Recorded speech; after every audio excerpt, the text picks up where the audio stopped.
What's going on, everyone? This is Andrew from True Code Sports Talk coming at you for day 24 of our 30 for 30 MLB style.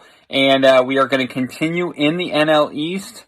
And today we are going to be talking about the surprising New York Mets. So let's get going. All right, guys. Well, we're talking about the Mets today.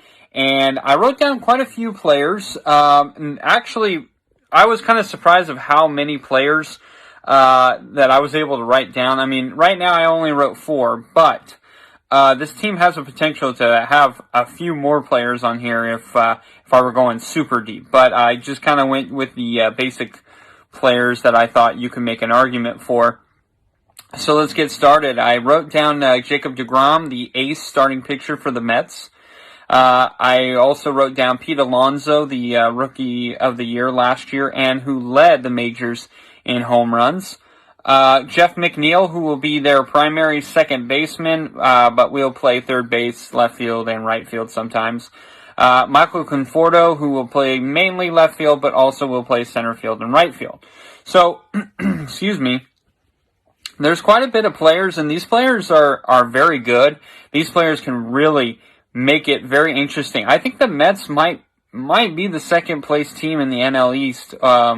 At worst, I think they're going to be the third best team in the NL East, but this is a scary team. Now, a lot of people would make the argument for Pete Alonso. He came in, had big numbers, obviously was the rookie of the year, and led all the majors in home runs.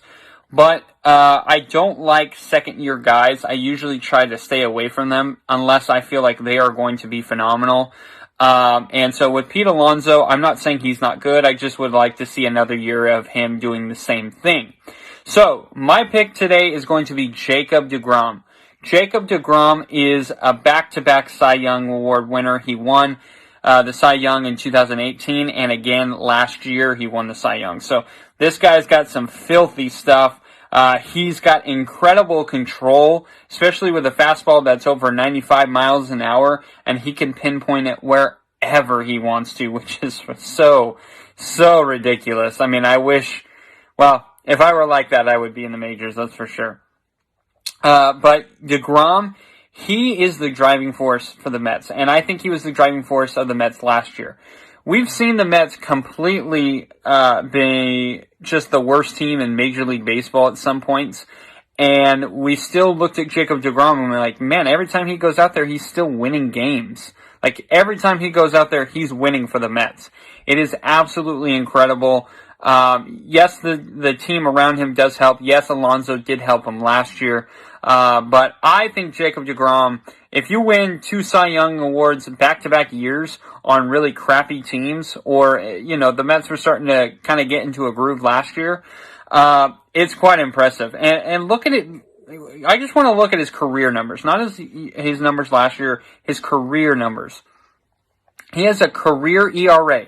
Now, I'm talking about career. I'm not talking about last year. I'm not talking about, 2-3 years bunched up. This is his career ERA is 2.62. That is amazing. Are you kidding me? That is exactly, I mean, you're okay if it's higher than that. Like, that's how good it is. He's got career strikeouts with 1,255 strikeouts, which is incredible.